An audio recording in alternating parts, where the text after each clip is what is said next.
My name is Enrico Baccarini and I'm a cultural anthropologist, and for many years, I would say almost 20 years, I've been studying the East, especially India, which for one reason or another has always fascinated me, above all because it's a land we know for its spirituality, for many traditions that have arrived in the West, which have often been modified or manipulated with respect to their origins. But there are so many historical mysteries that especially concern this subcontinent, and by searching over the years since I was very young, I couldn't find explanations for them.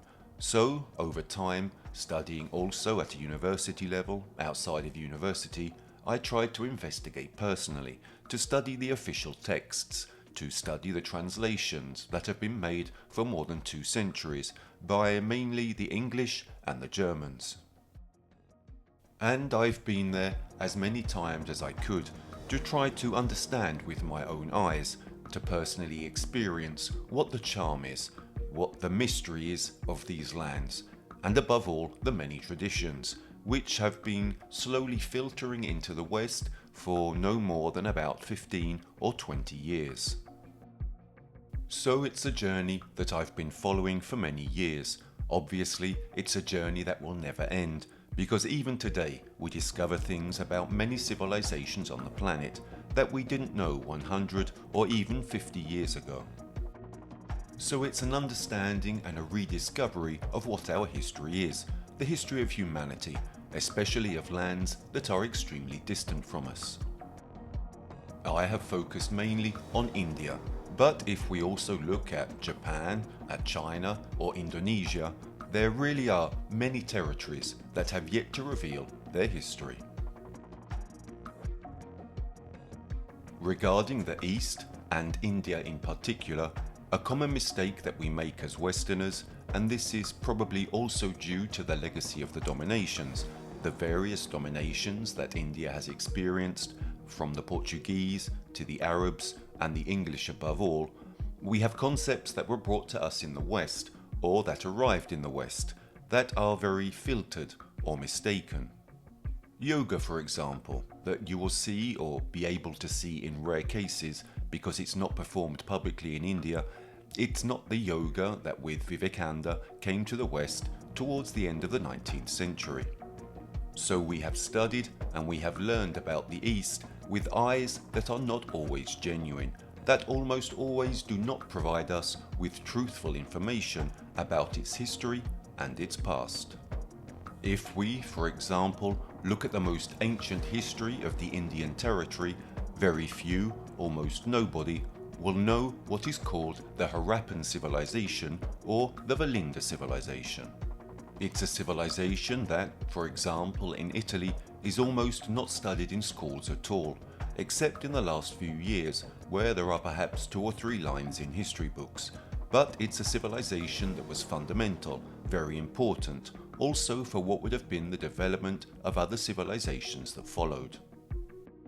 Historically, it's placed around 3000 to 3500 BC, and to date around 1056 cities have been found, archaeological remains that are mainly in Pakistan, so you can understand how it isn't easy to excavate or investigate there. But what has already been understood since the mid-19th century by casually rediscovering the Harappan civilization is that it was a truly immense civilization. It's estimated that the Sumerians, around 2500 BC, were a population of around 300 to 400,000 inhabitants. The Valinda were 5 million. It was discovered in about a century and a half that they were very skilled navigators, very skilled traders who had created cities in ancient times, such as Mohenjo-daro, which in 2500 BC had a population of about 100,000 inhabitants, comparable to a city in Mexico, a modern-day Istanbul, therefore cities that have 20 or more million inhabitants, and there was a truly unique level of expertise. The question that arises is, where did this civilization come from? Archaeologists still don't know. It appeared practically almost out of nowhere, between 4000 and 3500 BC, had its evolution, and then between approximately 2000 and 1700 BC disappeared. We don't know what happened to it, at least on an official level.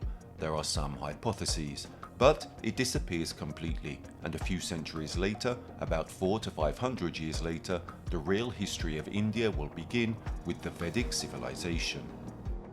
Taking a small step backwards, however, to understand how much we do not know the history of these territories, if we move for a moment to present-day Pakistan, in Balochistan, which is that mountain range between Pakistan and Afghanistan, we find that there are some settlements.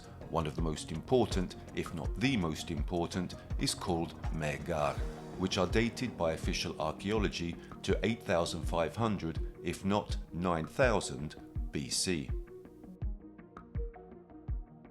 And the urban structure is obviously much smaller.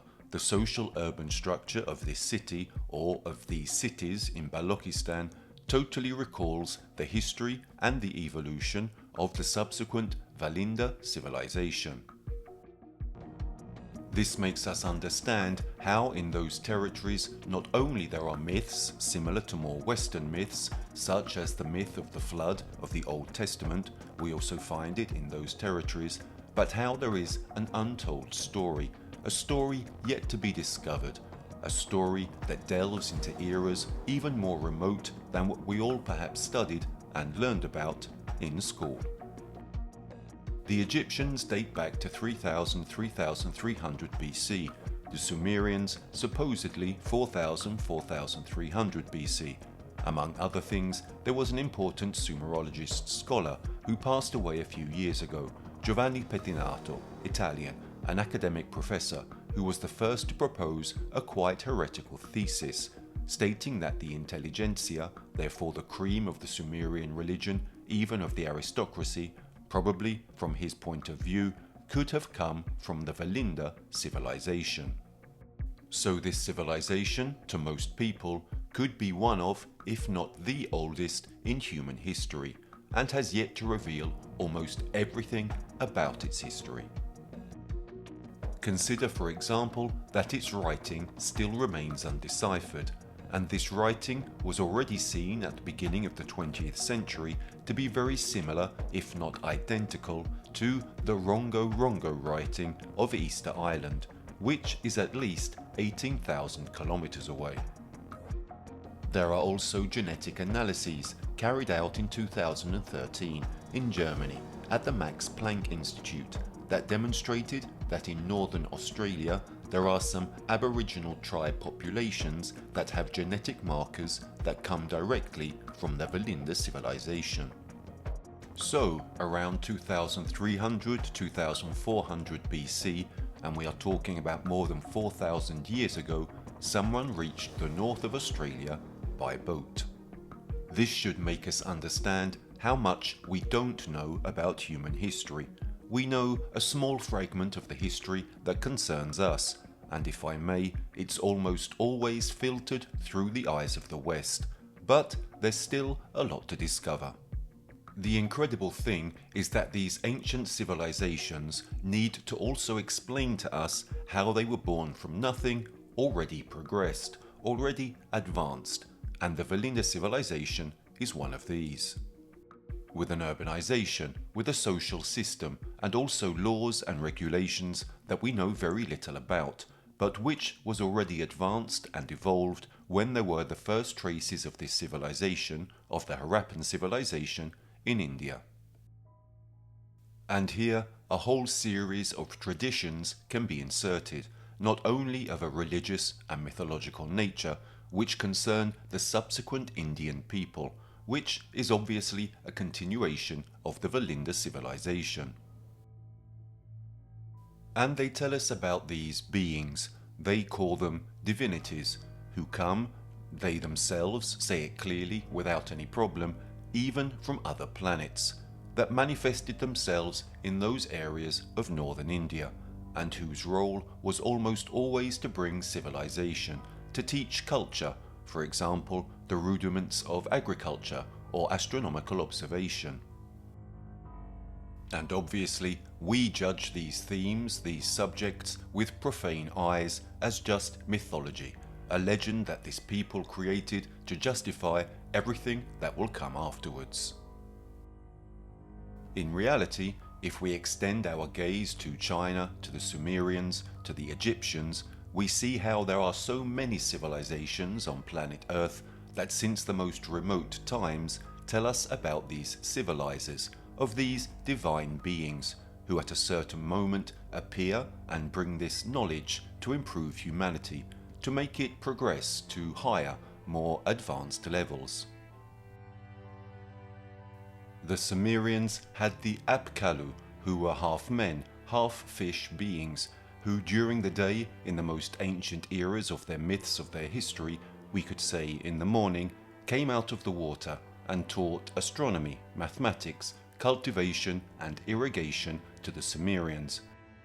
And then in the evening, the myths on the cuneiform tablets tell us, they returned to the water, and for a very long period they assisted humans in the government of earthly things.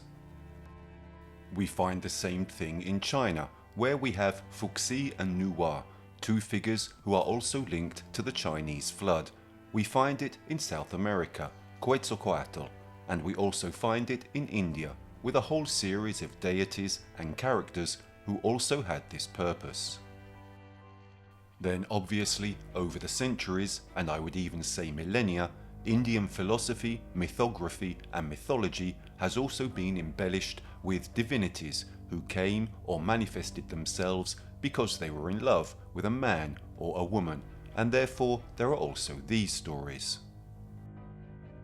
But if we read the Rig Veda or other texts of Indian antiquity, such as the Upanishads and many others, we see how there is a component of these texts that certainly belongs to a people and tells the story of a people, but there is also a whole series of data, details and information that escape our understanding,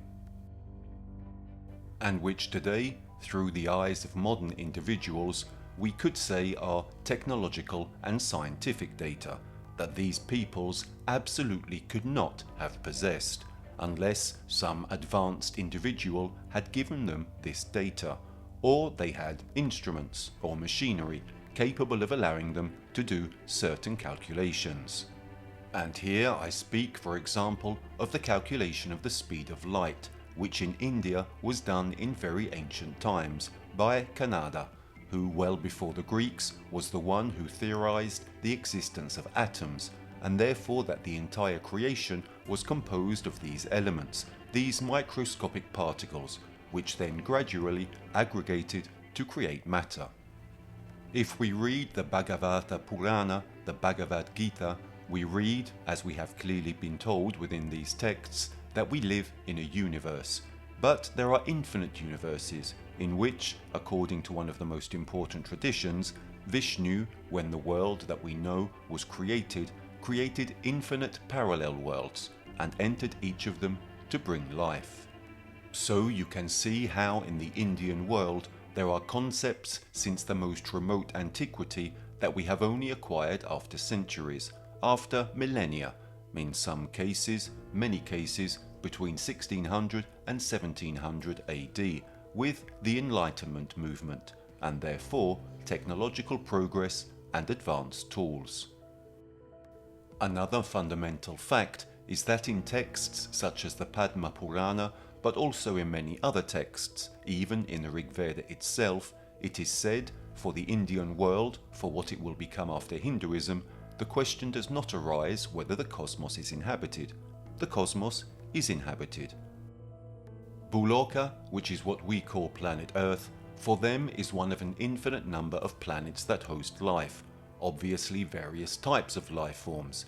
In the Padma Purana, it is even said that only in our galaxy alone, because there was already the concept of galaxy in Indian antiquity, which they defined with the Sanskrit term Shish Umar, in our galaxy alone, according to the Padma Purana, there would be 400,000 species similar to man. So perhaps they were taller, shorter, their skin was blue or green or of any colour, but such a concept already existed long before the Greeks, who also hypothesized the possibility of an inhabited cosmos. But by giving numbers, establishing that there are at least 400,000 species similar to the human one is something incredible, as the Padma Purana was put into written form more or less in 800 BC. First of all, because today it is easy to say these things. It seems almost banal. In that era, let's try for a moment to put ourselves in that perspective. In that era, it was something impossible, because there was no way of reasoning similar to the modern one, that is the result of scientific advancement and knowledge. At that time, already thinking that the lights we see in the sky were stars, and that these stars could obviously metaphorically have planets close to them, and that these could be inhabited, and that there were other forms of life, was something disconcerting in the Indian world, also the most ancient. But this concept exists, and we find it in what will later become their sacred texts. Because yesterday, as today, today less and less, unfortunately, due to our relativism, which is leading to the loss of this type of tradition in India, as in other peoples, such as, for example, among the Druids, knowledge which in Sanskrit is called Veda, was transmitted only orally and monomically. So, from master to disciple, knowledge was transmitted in very particular, codified ways, so that it was not possible to alter the concepts, the knowledge as such, and this knowledge was carried forward from master to disciple, from mouth to ear, as they have always done over the centuries. Then, for a whole series of reasons, especially the birth of Buddhism in the 5th and 6th century BC, these texts began to be put into written form. But also here, the Indian world tells us that this knowledge is a heritage that they have possessed for thousands of years, and they themselves say, for example, that yoga is more than 6,000 years old. They say that before this civilization, on this world in which we live, there have been at least 4 other civilizations that, for one reason or another, have been destroyed, and that they are the survivors of the last civilization, and that they preserved some of this knowledge by bringing it into what is the current civilization. And this isn't so strange, because if you take the Manu Smriti, the laws of Manu, which is one of the texts where the Indian flood is spoken of, it clearly states how Manu, their Noah, following a series of events, builds a boat and saves particular figures, who are the 7 wise men, the Saptarishi, those who must preserve knowledge. And Manu also saves seeds, plants, other men and women, and these figures will become those who will have to recreate civilization when the waters recede. And here too, the curious thing is that in the Indian world, these events are placed precisely in a certain historical period, which approximately is our 10,000 BC, which is an interesting historical period, because it is in this period that, for example, Göbekli Tepe in Turkey was covered. Göbekli Tepe is the oldest temple of humanity, and paleoclimatology, therefore official science, tells us that the last glaciation ends in this historical period. Therefore, the enormous mass of ice that was present on a good part of the planet, in the north of the planet, in some cases that reached 2 if not 3 kilometers in thickness, melts, and this enormous quantity of water pours into the seas, obviously raising the sea level, which led, for example, in India to an increase in marine levels between 120 and 140 meters, in other areas of the planet less, between 70, 90 or 100 meters. But on the one hand, this explains to us what could be the genesis of the various flood myths that we find all over the planet, and to date there have been more than 650 of them. On the other hand, however, it can justify many traditions about a flood, and also justify the possibility of a civilization preceding ours with technological knowledge, and a wisdom that could be said to be much more advanced than what we have believed up to now. All this, however, does not exclude those that are other texts that talk about beings, divinities. Some of these are Narada Muni, the Kumaras, who, according to Indian traditions, were beings who came to our planet, Buloka, to bring teachings which could be more technical. So civilization in the practical sense, irrigation, construction. In other cases, more spiritual teachings, therefore concepts aimed at elevating the people who received them, and the Indian world is full of these figures. Consider that the Indian deities are called Devas, and Deva in Sanskrit literally means enlightened being, in the sense that a superior being is enlightened not only by spirituality but also by knowledge. A superior being who obviously teaches a being we would define as inferior, the people of ancient India, what the right paths are to follow to evolve in a way that is not self-destructive. Then the Indian epics also tell us and teach us how there were good devas and bad devas, how they fought each other, how these devas, these divinities, like many other peoples, had to use means of transport, to travel or to wage war, and these means of transport or vehicles are called Vimana. These Vimanas are basically, well, today we could compare them to flying vehicles that were used not only by humans, this to a much lesser extent, but by the Devas, to move around our planet, and to move, as they say, from location to location, therefore from planet to planet. These two are conceptions that perhaps for us modern men, men of science who must verify everything, they may seem absurd, but if we look at the Indian sacred texts, if we look at their epics, their philosophy and their religion, we can find many references to these Vimanas. To the point that up until 10 to 15 years ago, the existence of these Vimanas was questioned by saying yes, they are mythographic constructions like Apollo's chariot that flew in the sky. Then a whole series of texts were rediscovered where they talk in detail about these Vimanas. We possess barely 5% of the knowledge from the Indian world that has been translated into English or German. So this 95% that remains, either in Sanskrit or as an oral tradition not yet put into written form, is a world, a universe that is truly to be discovered.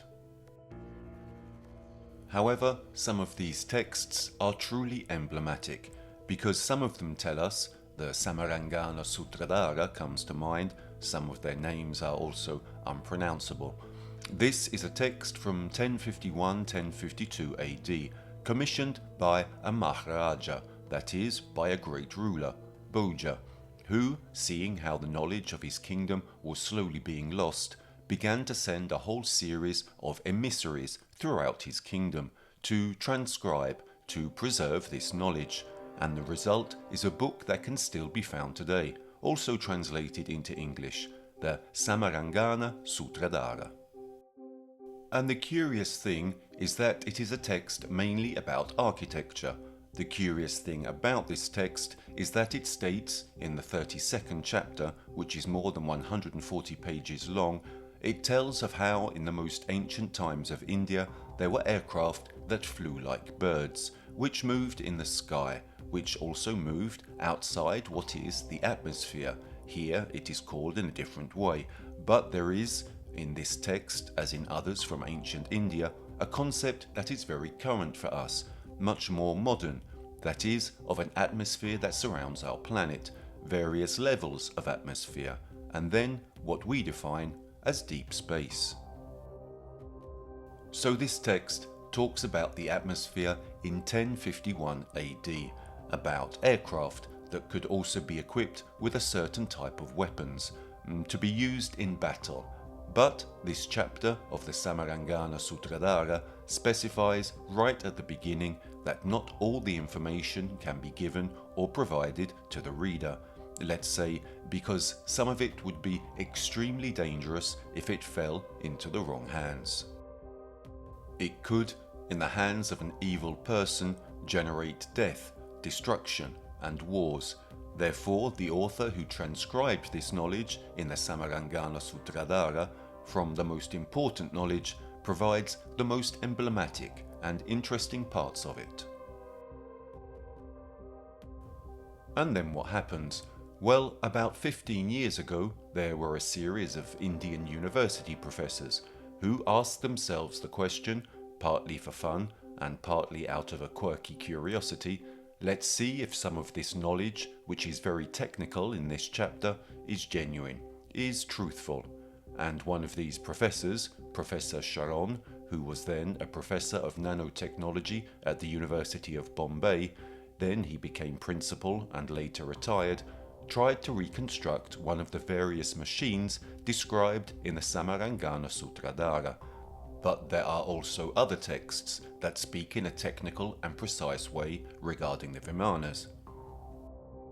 And so, using cutting-edge tools for that period, 15 years ago, he accurately followed the description in the book, and what he found himself in front of once he had recreated the Chumbak Mani, which was, let's say, the machine he had chosen to see whether it was real or not, was something rather disconcerting, because he also realized, based on the descriptions in the text, that what he had created was a solar panel, a liquid photovoltaic cell.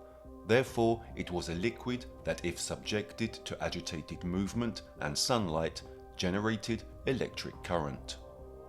And this, in itself, in a text from 1051 AD, is something futuristic. Just think that liquid solar panels do not exist today, and the first ones were tested and built in Japan approximately between 1971 and 1972.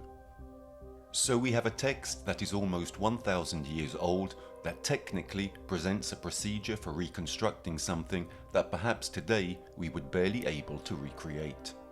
This, for me, obviously in my opinion, is solid proof that this culture, this people, this reality that perhaps we know more on a spiritual level, had and possesses a whole series of truly cutting-edge knowledge.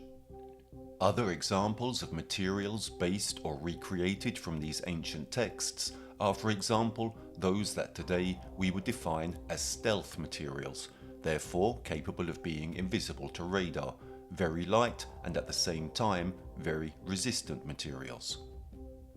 There are many texts. One of the most famous is what is known by the name of Vimanika Shastra. The Vimanika Shastra has been contested more or less since it was written, but especially in the last 20 years, because it has always been said that Subbaraya Shastri, the Brahmin, the Pandit who popularized it, was either a scammer or a character who wanted to make money. In fact, he died very poor. In reality, he was the last in an initiatory chain, and there is historical evidence that demonstrates this in a series of knowledge that he dictated to his adopted son, who was also his disciple, and which his son transcribed in 24 notebooks, which are still today in Baroda in southern India. The Vimanika Shastra is not channeled as it has always been heard and written about, but is a text that is part of an initiatory chain of knowledge, transmitted from mouth to ear. And also, the Vimanika Shastra is also a text from which technologies and everything else that have been recreated in the last 10 years have been drawn. Among other things, there are scientific publications, some of which I also participated in, and also patents filed in India, Germany, England and the United States, which draw precisely on these texts. Obviously, this is not spoken about. It's knowledge that remains in a corner. There are many questions regarding the Vimanas. What were they? How did they work? What could they do? Well, from what has been reconstructed through the various texts, we know that at least 59 different types of Vimanas are listed. Some, for example, only allowed you to carry 2 people, and a story, an emblematic legend, is that of the Marut brothers, who were 2 twin brothers, who saved an individual who was about to drown in the sea. They take their Vimana, their small Vimana, which can only hold 2 people, They arrive in the middle of the ocean, they save this person by placing him as best as possible on their Vimana, and then they return home, thus saving the life of this person. There are also other Vimanas, such as the one Rama uses in the Ramayana at the end of the epic poem, which allows him, and here they are called flying palaces, they allow Rama to carry his entire army, therefore estimated at least a few hundred individuals, if not more, and the description given, as you can see, is that of a very wide variety, at least 59 different types of Vimana, which, according to Indian tradition, existed in very ancient times. By very ancient times, we mean before the history as we know it today, because the Indians themselves tell us that these aircraft stopped flying more or less between 3000 and 4000 BC. But everything that is told in the Ramayana and in the Mahabharata are much more ancient events, which can be dated between 10,000 and even before that BC. And it's interesting to see how attempts have been made to recreate these technologies, in many cases successful. Obviously, many times the information is partial, many times we do not have the knowledge to even understand what the texts say, because perhaps they call certain elements in a different way from what we call them today. But in many cases we have managed to recreate something interesting. The question that is almost always asked very often is, would we be able to rebuild a Vimana? No. Are there any pieces of Vimana or something like that that have been preserved? No. That is officially known, no. But personally, I think that if we have texts available that are even only from 1000 AD, so not even 1000 years ago, some are much older, already these texts that tell us certain stories provide us certain details and go to a level of expertise and technicalities that today we could only have in certain cases. Already for me, this is indirect but also direct proof of what this people has preserved, of what this people has perhaps handed down over the course of time.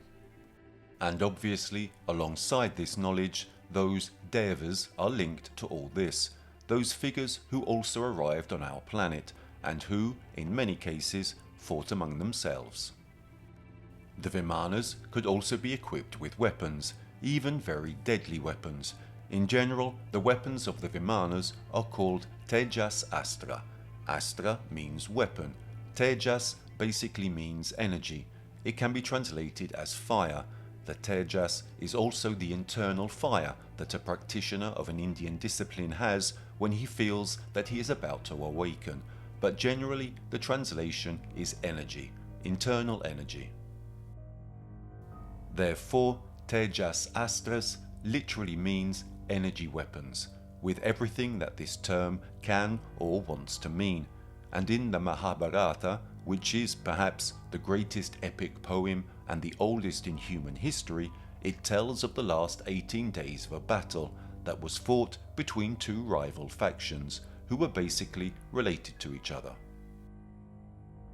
There were the Pandavas, who were, let's say, the good guys, and the Kauravas, who were labelled as bad, and Arjuna, who is the main figure of this poem, who Krishna advises in the Bhagavad Gita, which is a piece of the Mahabharata, in which Krishna provides teachings to Arjuna, including that of yoga.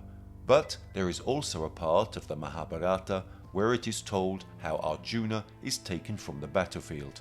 He is carried on board a Vimana. And there is his direct story. He says, I see the Vimana rising, going higher and higher, and he sees the elephants that were used in battle transform like ants, as small as ants. He sees his enormous army transform into an indistinct expanse of colours and shapes. Then he tells us that this Vimana leaves our planet, and for a fairly long period it travels in what we would define as space until it arrives in the artificial city, thus called Svaga of the god Indra. He arrives inside it, but before entering with the Vimana that took him inside Indraloka, the flying city of Indra, this the Mahabharata tells us, and this can be confirmed by taking any version of it in Italian or English, Arjuna recounts how he sees tens of thousands of Vimanas entering or leaving Indraloka, or stationed in its vicinity. So, here too, it feels like we are reading a science fiction novel or watching a science fiction film, but it is an extremely ancient text, the very ancient Mahabharata from at least the 3rd or 4th century BC, but it was a previous oral tradition. He enters Indraloka, and after a series of events, Indra gives him some weapons, explains to him how to use these weapons, because without adequate teaching in the hands of the wrong person, they could have killed Arjuna and also his army. And this obviously presents some parallels. It seems a bit like modern times, how you obviously have to learn to hold a rifle or to shoot a missile. These are obvious comparisons to what we have today regarding modern technology.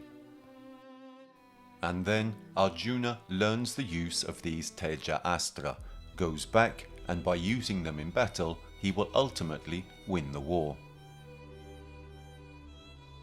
They are traditions. They are stories which, at least personally, but not only for me, differ totally from the story of the Trojan horse or other Nordic myths, where there are also very interesting elements. But here there is a technological component, I would say, and I take full responsibility for it very strongly, a component that today we can read, rightly or wrongly, as a component behind which there existed a procedure, a technology, or a science. But in that era it was impossible to invent such a thing, as if the ancient Romans had imagined they had created the myth of what today is a tablet or a cell phone. That is, if you haven't seen it, if you don't know that it can exist or that it could exist, you can't imagine such a thing. So the Indian world is very rich in these elements. They are obviously very circumstantial, but there are so many of them that so much circumstantial evidence, at least for me, leads to real proof. At the level of drawings or sculptures, however, even here we have very few elements. The Vimanas are represented very few times. In the temples of that time, the Vimana is represented as a flying temple or a flying cart. In southern India, there is a whole series of beautiful frescoes in various cities, including Puri, where you can see the Vimanas, which are like two overlapping discs, a bit like flying saucers as they used to be called in the 40s and 50s, with some spheres under them. And in this case, there are these frescoes near Puri, which are dated back to at least 1400–1500 AD. Therefore, although in an era very close to us, a form that is totally impossible and incomprehensible in that era, in that place, as well as in any other part of the planet.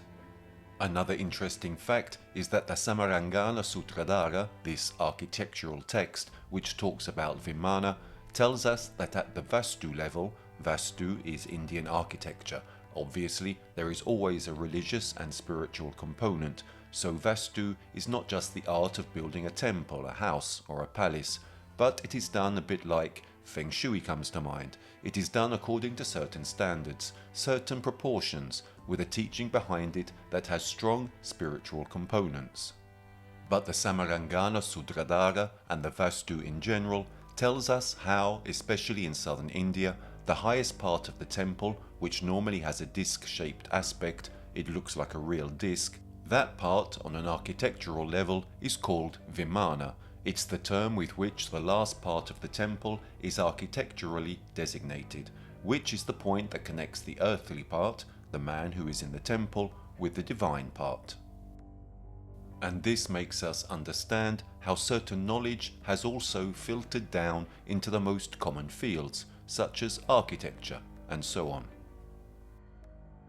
Then obviously there are an infinite number of legends concerning the Vimanas, and also something technological, which, for example, was then attributed to certain deities, and this technological something, for example, is Shiva, who, in certain cases, to move somewhere else or return to his celestial spheres, uses what is called the Jyotirlinga.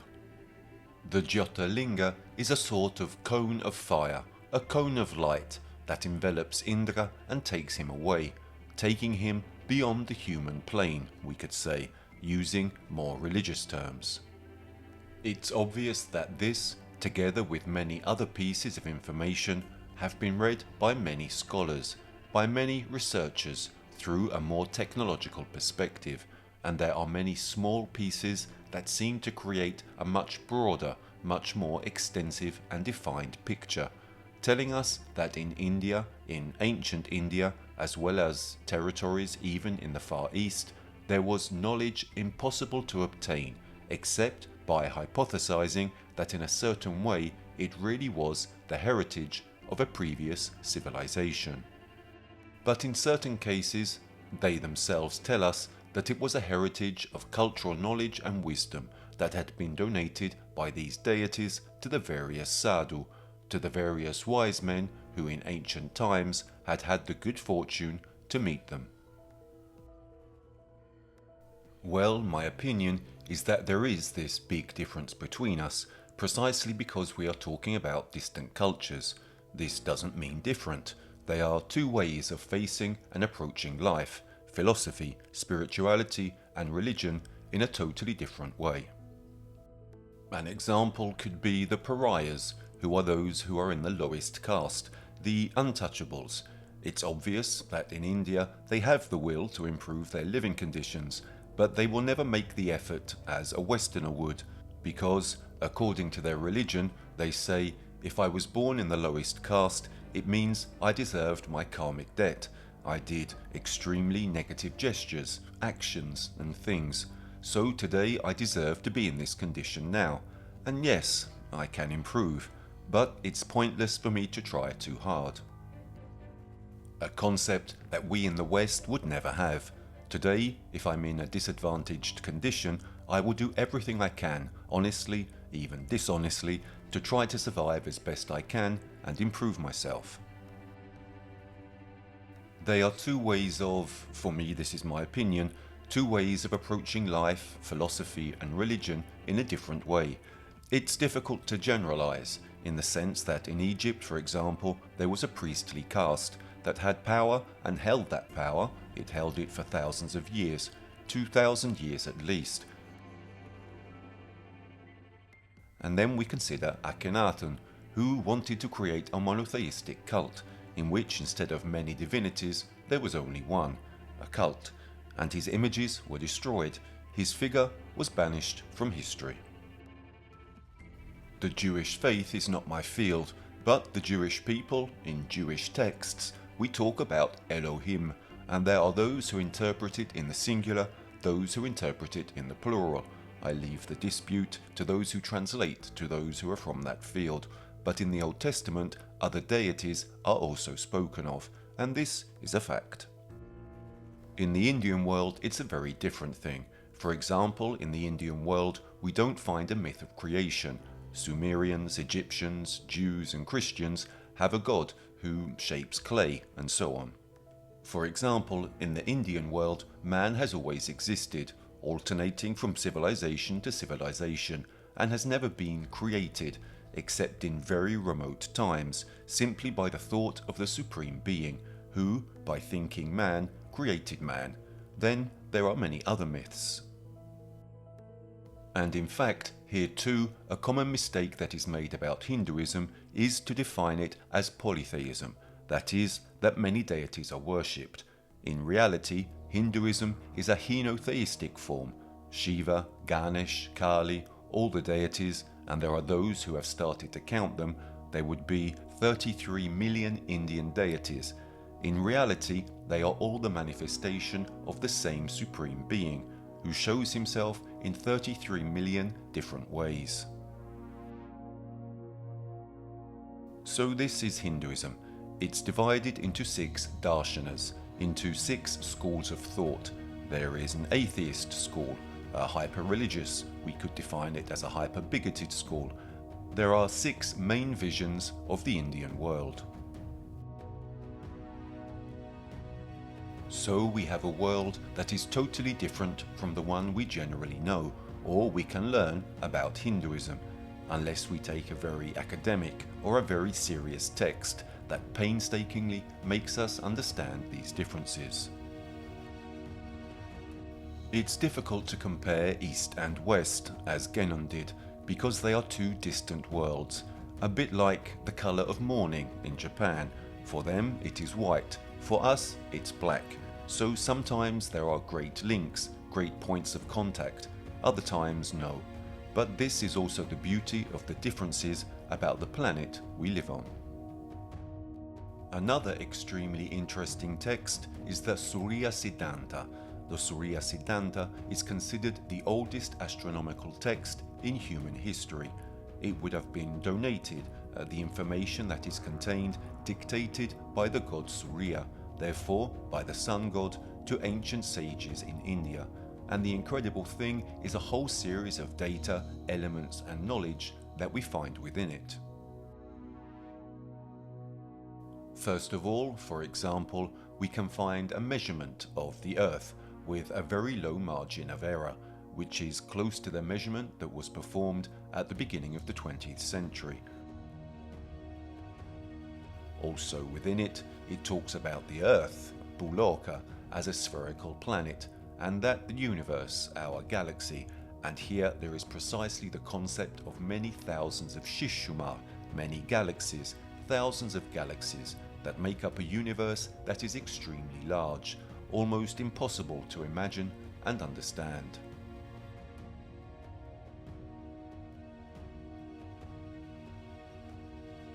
But perhaps one of the most fascinating details that has been analysed and studied over the last, I would say, 30 to 40 years, but is still little known about, is what the Surya Siddhanta says about the routes that the deities took in our part of the galaxy to reach our planet.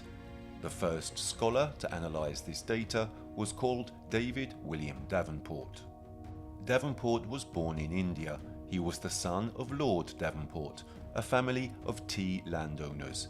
He knew 14 languages. He read Sanskrit. He translated Urdu, Hindi.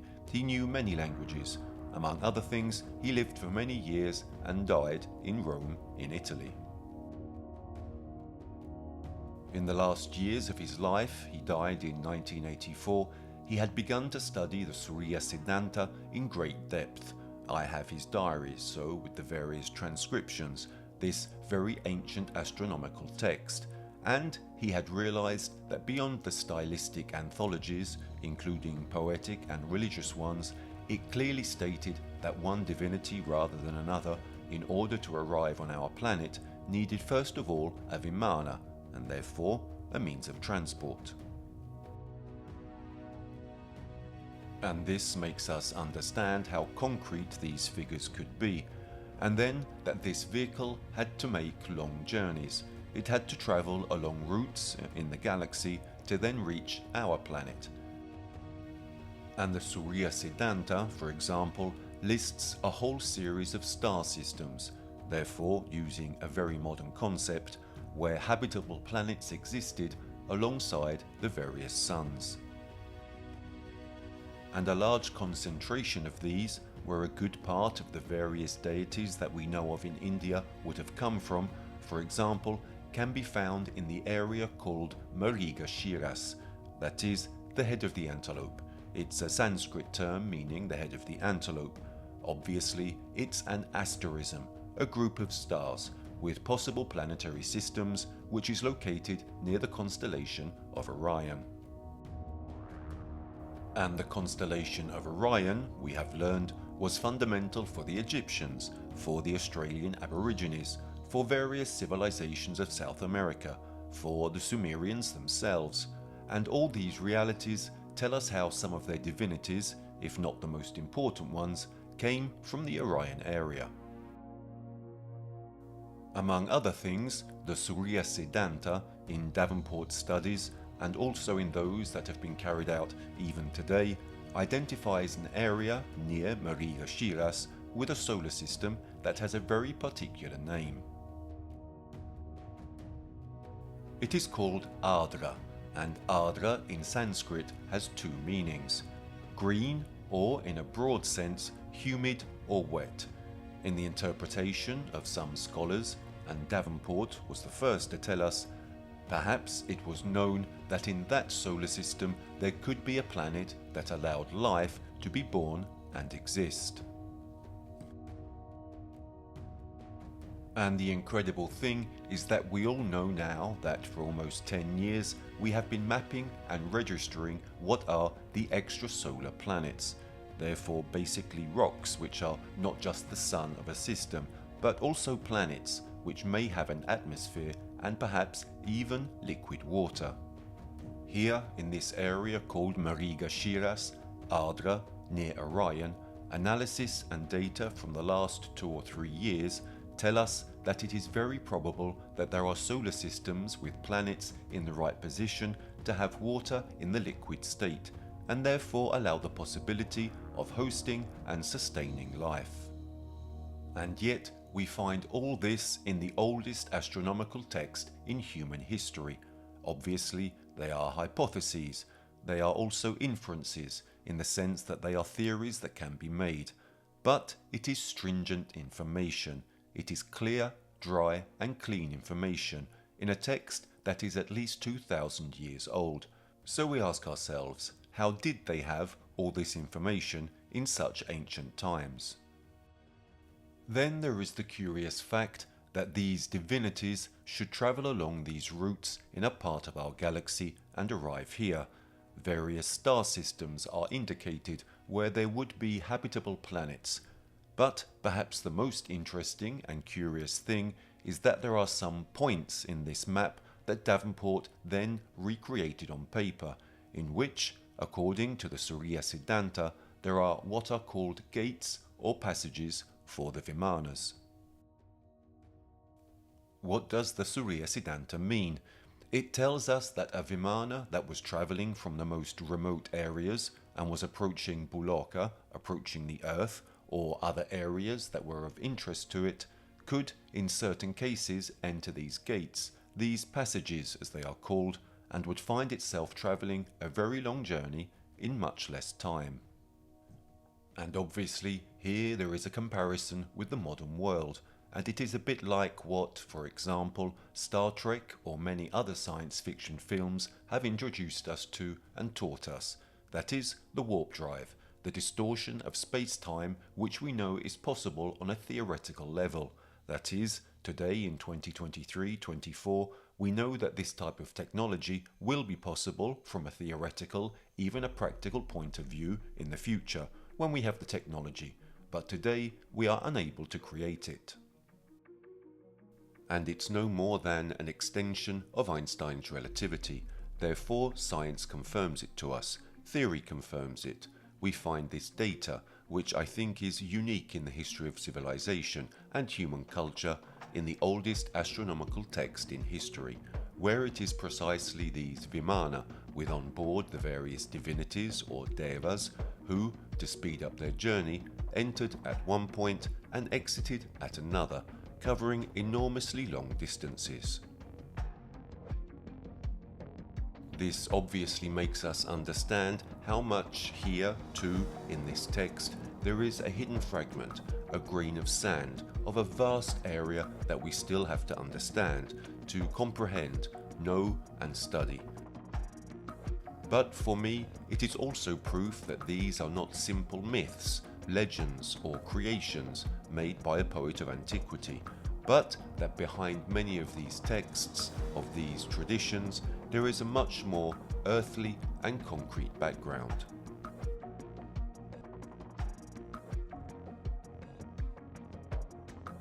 So another very interesting myth that we find in the Indian world is that of the 7 wise men, or Saptarishi. These 7 wise men are basically the civilizers of the Indian people.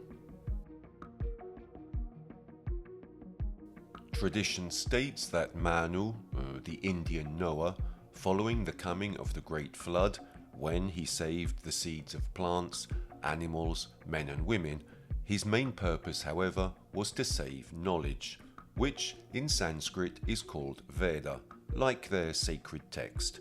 And in order to save knowledge, he took the Saptarishi, the 7 wise men, and made them board his boat. Then, after all the events, a very long period in which the ship is tossed from side to side, it finally lands on the Himalayan chain.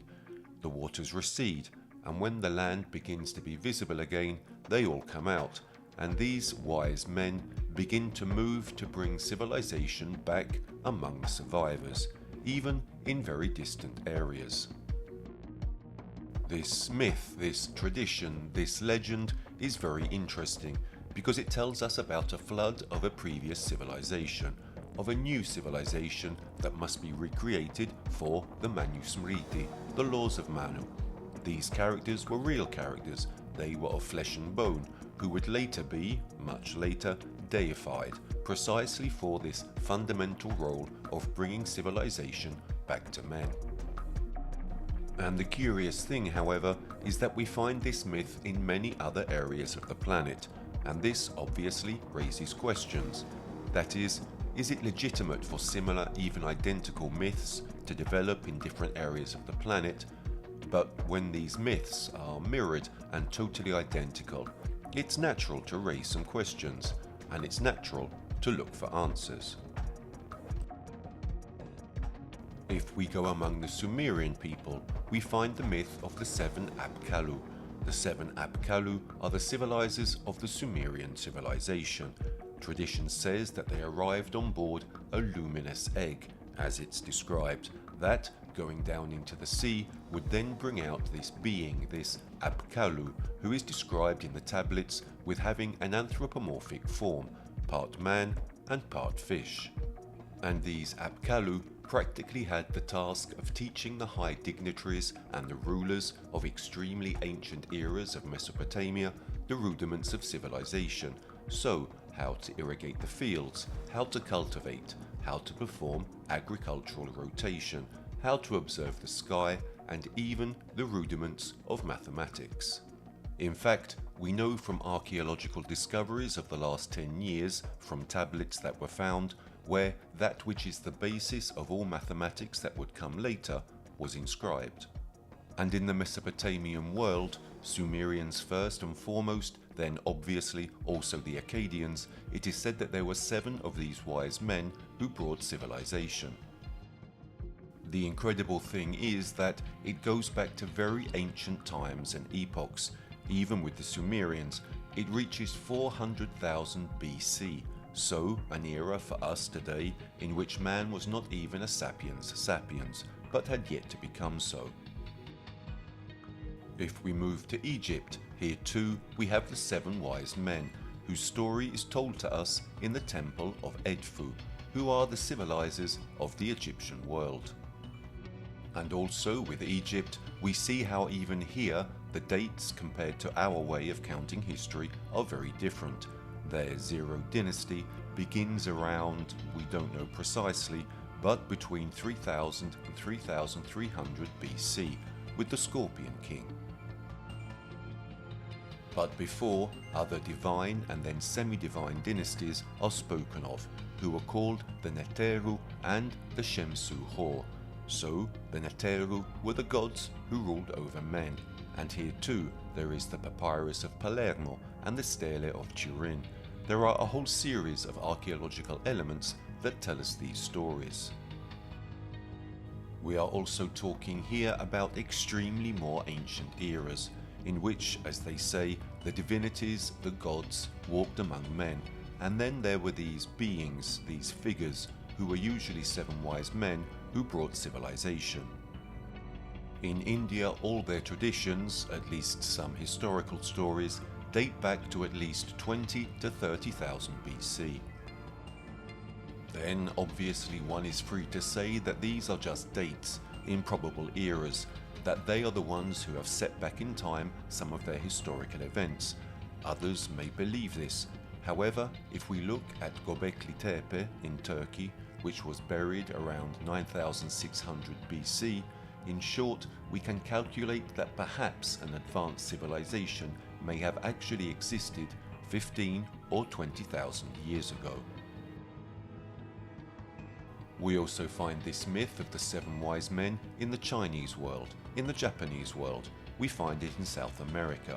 So, by connecting the dots a little, it seems that the story that emerges is that of 7 figures who, for many peoples, were human, therefore of flesh and bone, but who were extremely advanced and progressed, and then various figures were deified, who almost always arrive after the end of the last glaciation, the event called the Flood, and help to recreate civilization. They restore knowledge, the rudiments of all those elements, those things necessary to start again from scratch. And this is curious, interesting, fascinating, because here too it shows us how Schliemann himself often started from a hypothesis, the story of the fall of Troy. It's not just a myth, but it may have been a historical fact. He started from this working hypothesis, which failed at first. Then he actually found on the Hisarlik hill the ancient city of Troy, as told of in the Homeric poems. The same is happening in the Indian world, both for their knowledge and for the civilizations that precede ours. Here too there is archaeological evidence, both for their traditions, which contain technological scientific knowledge, and data and information which would have been impossible to have in such ancient times, and which, at least in my opinion, necessarily presuppose that someone more advanced and progressed, and perhaps not necessarily of this planet, provided some of their wisest and most knowledgeable men.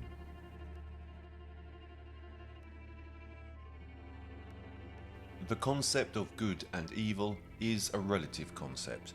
The Devas today in Hinduism are divided between Devas and Asuras. The Devas are the good beings basically, and the Asuras are the bad ones, the demons. A very fascinating thing is if you look at Zoroastrianism in Afghanistan and Iran, the Asura are the good deities and the Devas are the bad ones. So it's like telling us there were two opposing factions of the same reality. But the point is that Devas and Asuras are both the same thing. The Asuras are Devas. They are deities who have more material purposes. They like food, they like wealth, they like women or men. They have more earthly interests. The Devas, as such, in the Indian world, are more evolved beings. They have abandoned or diminished materiality and dedicated themselves to higher things. The concept of good and evil is a relativistic concept, because in Hinduism, as in many religions, it is clearly said that it is right and it is fundamental that there is evil, because I cannot understand and I cannot appreciate what good means if I don't know what its exact opposite is. So it's a bit like yin and yang. I can only understand one thing if I understand and know its exact opposite. Obviously, wars and so on are human abomination and are extremes. However, it's a concept that is as simple as it is fundamental. And then there is a very interesting thing here that we also find in many other myths, that the Indian deities are not immortal. They can die. Krishna, at the end of the Mahabharata, dies because he is hit by an arrow on his heel, and the Yuga ends, the previous Indian era, and the Kali Yuga begins, which is the era according to the current Indian calendar. His death occurred in 3102 BC, therefore more than 5,000 years ago according to Indian texts, and the Kali Yuga will last 432,000 years, so apocalypses like 2012 in the Indian world are definitely a long way off. However, every Indian deity can die. They are beings who are always described as of flesh and blood, who can be killed. the Asuras or Devas can be killed. Simply, they have an extremely longer life than according to our schemes and our way of measuring time.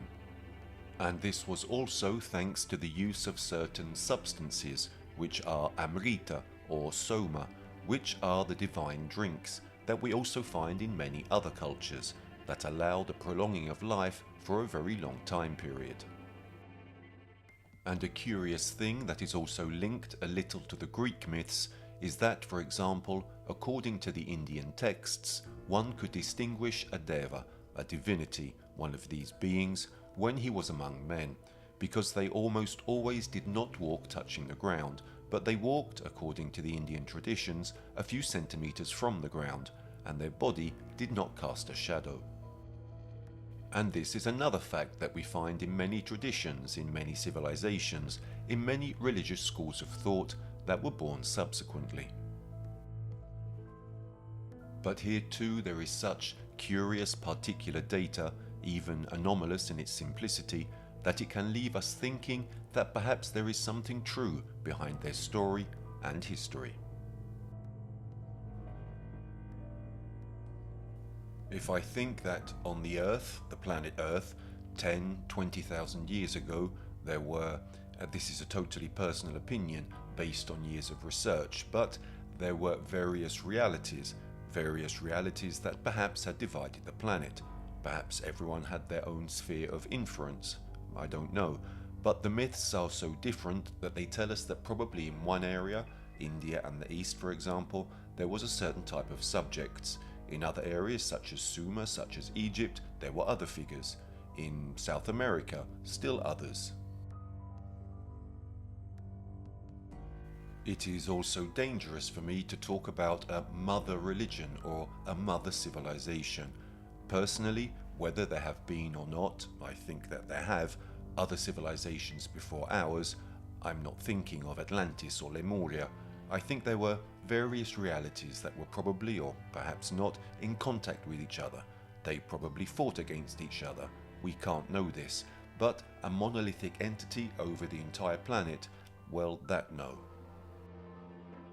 My opinion on where this knowledge can take us is by reacquiring something that is not ours, because we are talking about the East. Therefore, we are talking about realities and civilizations that are very distant from ours. However, I think that by carrying out the research seriously and correctly, we could actually discover a truly important piece of the history of our planet, which could perhaps help us understand part of our origins, and could also be helpful, today more than ever, to improve ourselves as people.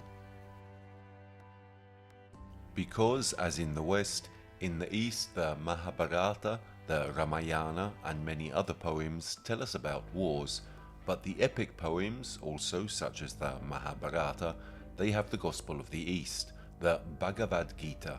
That is, they teach us how wrong a certain type of attitude is, how a certain type of life path, that our civilization, always in a hurry, always looking for money for the progress of technology, is losing many pieces. And the Bhagavad Gita, which was not initially part of the Mahabharata, it was inserted more or less in the 3rd century BC, is indeed a breaking point, because it gives a whole series of religious and spiritual teachings which are fundamental for Arjuna, but fundamental for anyone who, over the centuries and the millennia, has read the book. Where are we headed? Where will all this take us? Well, personally, I think that by returning to a genuine East, not the one that is sold to us today in the West, with gurus who gather thousands of people in sports stadiums, but by simply recovering, also by reading the Indian sacred texts, therefore by spending a few euros to buy their most ancient texts, which can be found in many languages, reacquiring that vision, that conception, that life path can be of help. It's obvious that there will be those who will want to embrace it totally and will want to throw themselves headlong into that type of vision. We live in a Western world. We are surrounded by many things that are not Eastern, that hold us back. even towards an approach of this type, for which I think is the right balance between that knowledge, which is in many ways also similar to many philosophies closest to us. However, perhaps for me they have an edge in certain aspects that lead us to probe even more deeply into what we are or what we would like to be. Therefore, rediscovering India, the East in general, with a perspective free from fanaticism and factionalism can allow us to become and be better people, better spirits in today's world, and then, if karma exists, obviously for those who believe in it, to reincarnate, and therefore bring, as they tell us, our cycle of lives towards the end, towards moksha, therefore towards the return to the original source.